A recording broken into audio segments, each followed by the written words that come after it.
ఇప్పుడు బలవంత నాచనే గురించి చెప్పుకుందాం. శాంతారాం బలవంత నాచనే తాలూకా ఆఫీసులో గుమస్తాగా పనిచేస్తుండేవారు. అతడు బాబా గురించి మొదట 1909లో విన్నాడు. అతడు అన్నగారిని బొంబాయిలోని ఒక ఆసుపత్రిలో కంఠ వ్రణానికి శస్త్రచికిత్స కోసం చేర్పించారు.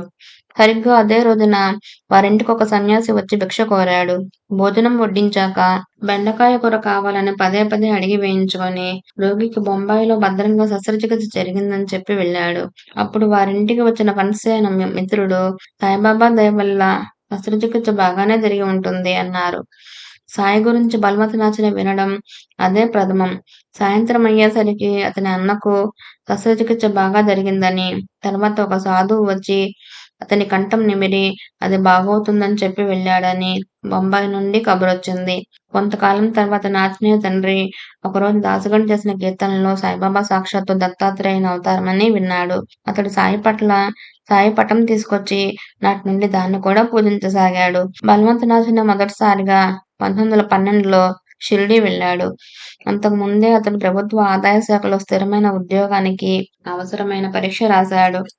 దహనులో పనిచేస్తున్న అతడు బొంబాయి నగరానికి ఉద్యోగంలో బదిలీ కావాలని కూడా ఆశిస్తున్నాడు. కానీ అదెంతో కష్టమైన పని. ఈ 2 కోరికలు దృష్టిలో పెట్టుకొని అతడు మరి 2 మిత్రులతో కలిసి షిరిడీ బయలుదేరాడు. వారు కోపర్గాం చేరాక అతడి స్టేషన్ మాస్టర్ వీళ్ళు షిరిడీ వెళ్తున్నారని విని బాబాను తీవ్రంగా విమర్శించాడు. బాబా కేవలం క్షుద్రశక్తులు గల మంత్రగాడని, అమాయక ప్రజలను తన క్షుద్రశక్తులతో లోబర్చుకుంటున్నాడని, ఆయన్నంతగా గౌరవించడం వ్యర్థమని విమర్శించాడు.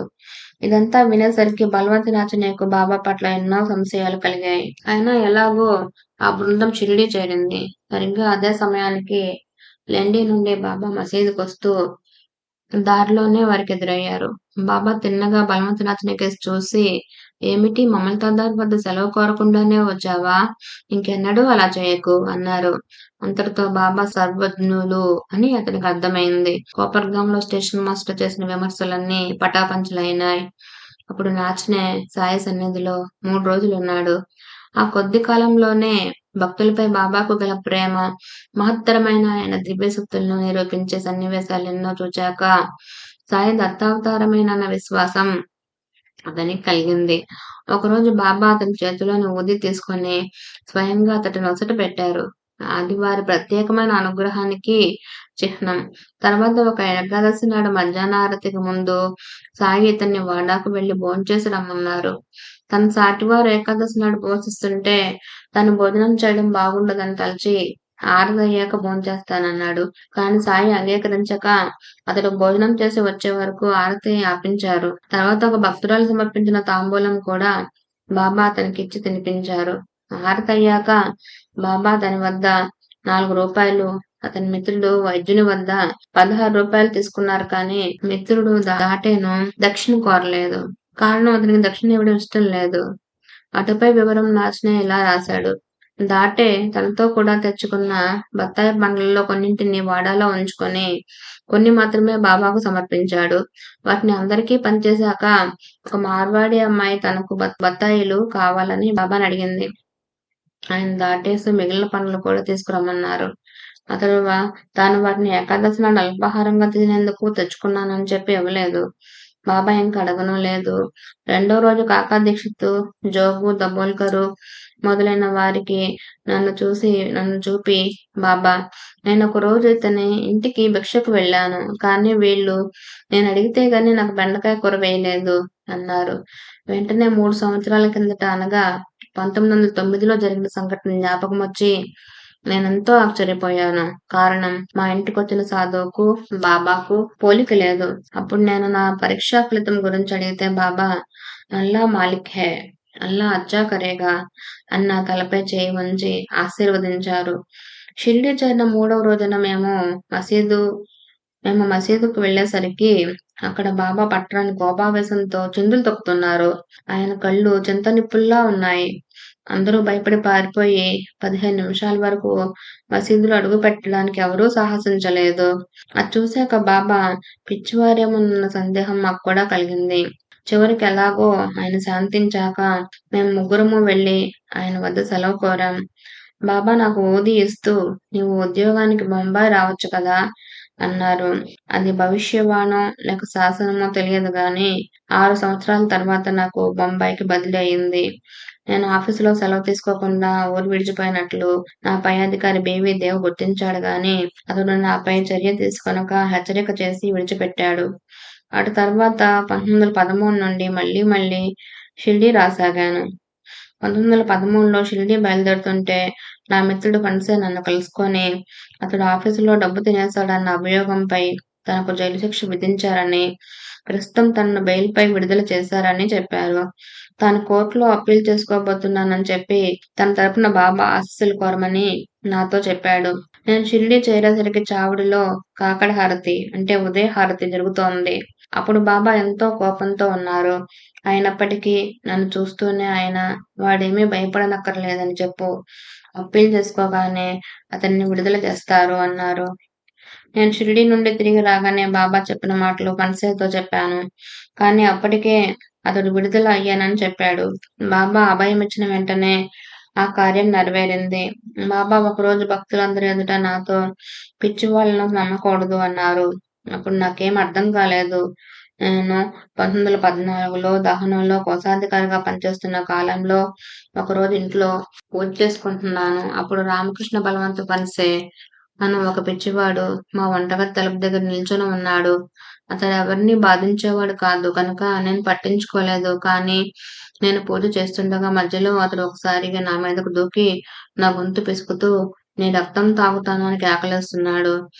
నేను వెంటనే ఉద్దరిణిని అతని నోట్లో అడ్డంగా పెట్టి మరో చేత్తో అతని పట్టు విడిపించుకో చూశాను. అతడు నా వేలు కొరికేస్తున్నాడు. మా అన్న నాకు సహాయం వచ్చేసరికి నేను చచ్చినంత పనయ్యి స్పృహ కోల్పోయాను. తర్వాత వైద్య సహాయంతో నేను కోలుకున్నాను. తర్వాత నేను షిరిడీ వెళ్ళినప్పుడు బాబా నా కేసు చూపుతూ అన్నా చించనేకర్తో అన్నా నేను ఒక క్షణం ఆలస్యం చేసినా ఇతడు చచ్చేవాడే. ఆ పిచ్చివాడు ఇతడి గొంతు పట్టుకున్నాడు. నేను ఎలాగో ఇతన్ని విడిపించాను. ఏం చేస్తాం? నా బిడ్డలను నేను రక్షించుకుంటే ఎవరు రక్షిస్తారు? అన్నారు. మనం కష్టంలో ఉన్నప్పుడు బాబాను ప్రార్థిస్తాం. జైలు శిక్ష నుండి ఫణ్సేకు విడుదల లభించినట్లు మనకు కూడా వెంటనే రక్షణ లభిస్తేనే బాబా రక్షించారు అనుకుంటాం. బల్వంతరాజనేకు ఉద్యోగం బొంబాయికి బదిలీ అయ్యేలా ఆయన ఆశీర్వదించాక అది ఫలించడానికి 6 సంవత్సరాలు పట్టింది. అలానే అతనిని పిచ్చివాన్ బార్ నుండి బాబా రక్షించినప్పటికీ ప్రత్యక్షంగా ఆ సన్నివేశం చూచిన వారికి బాబా రక్షించినట్లే తోస్తుంది. అందుకే బాబా రక్షణను పొందిన గుర్తించగలగాలంటే ఆయన పట్ల సంపూర్ణమైన విశ్వాసం, ఓర్మి రెండూ ఉంచాలి. బాబా మనను రక్షించినట్లు ఎంతగా అనిపించినా నిజానికి ఇంకెంతగానో ప్రమాదించవలసిన పరిస్థితి ఎంతటితో పోతుందన్నది తథ్యం. సాయి ఎంత నిత్య సత్యులో వారి రక్షణ కూడా అంత నిత్య సత్యమైందే. మన విశ్వాసము, ఓర్మి అంతటి వాడమే జరగవలసింది. నేను వైద్య 1915లో మరొకసారి బాబాను దర్శించాం. బాబా చేతి నుండి ప్రసాదంగా తాను పూజించుకునేందుకు తీసుకోదలిచి వైద్య ఆయనకు వెండి పదకలు సమర్పించాడు. కానీ బాబా వాటిని నాకు ప్రసాదించారు. అవి అతడివి కదా అని తలచి అతనికి ఇచ్చేశాను.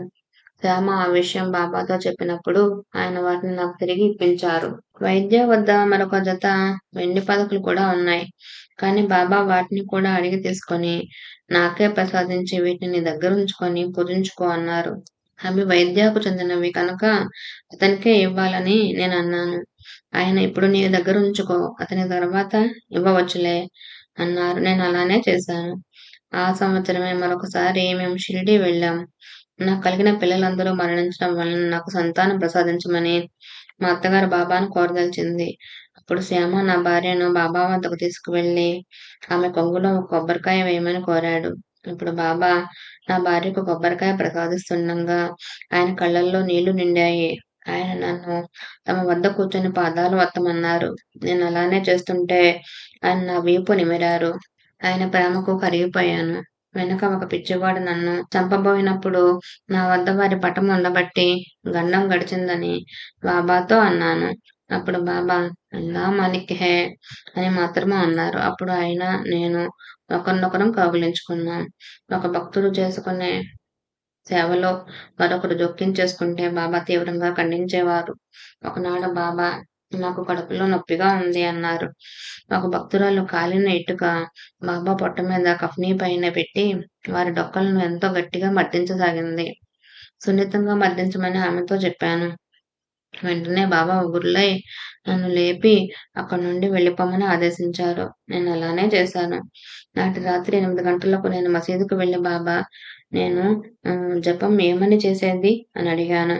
ఆయన దేవపూర్ వెళ్ళి మీ పూర్వీకులందరూ అర్చించిన శిలల్ని పూజించు అన్నారు. తర్వాత నేను దహను తిరిగి వచ్చాక బాబా భావం ఏమిటని నా తండ్రి గారిని అడిగాను. ఆయన చెప్పింది 5 తరాల వెనుక మా పూర్వీకుడైన బాబా ప్రయాగ్కు 60 సంవత్సరాలు వచ్చినా సంతానం కలగలేదు.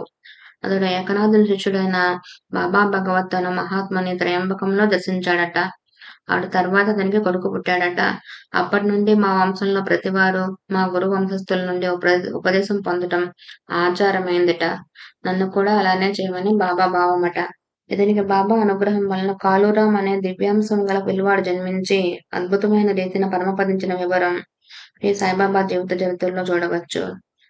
ఇందులో బలవంతనాచన యొక్క ఆధ్యాత్మిక ఉన్నతి, బాబాపై ఉన్న అపారమైన నమ్మకం, అనన్య శరణాగతి ఇవన్నీ మనం గమనించవచ్చు.